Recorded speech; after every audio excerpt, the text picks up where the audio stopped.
যারা বিয়ে আদৌ করতে চাননি, হয়তো তারা পার্টনার খুঁজছেন, তাদেরকেও, তাদের এই খোঁজটাকেও আমরা খুব নিচু চোখে দেখছি। আমরা ধরে নিচ্ছি যে ও যৌন তাগিদ ধরে রাখতে পারছে না বলে একদম ছুট্টে বেড়াচ্ছে। প্রথমত, কার কতটা যৌন তাগিদ থাকবে তাই বা তুই বলে দেওয়ার কে? দ্বিতীয় কথা হচ্ছে, বিবাহিত হওয়া বা না হওয়ার মধ্যে কোনো মুকুটও নেই, পালকও নেই। বিবাহিত না থাকার মধ্যে কোনো মুকুটের পালক খসে যাওয়াও নেই। ফলে যারা আপনাদের এই অবস্থান নিয়ে প্রশ্ন তুলছেন, আমি ব্যক্তিগতভাবে মনে করি সবাইকে সবসময় কনভিন্সও আমায় করাতে হবে না।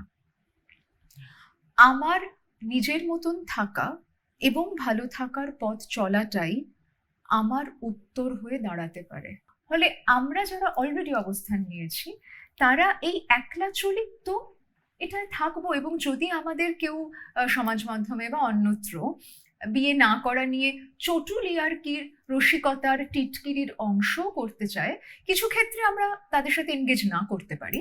আর কিছু ক্ষেত্রে যেখানে আমাদের সঙ্গে সেই ব্যক্তিগত সম্পর্ক আছে, তাকে কনভিন্স করাবো না, কিন্তু রেজিস্ট করবো।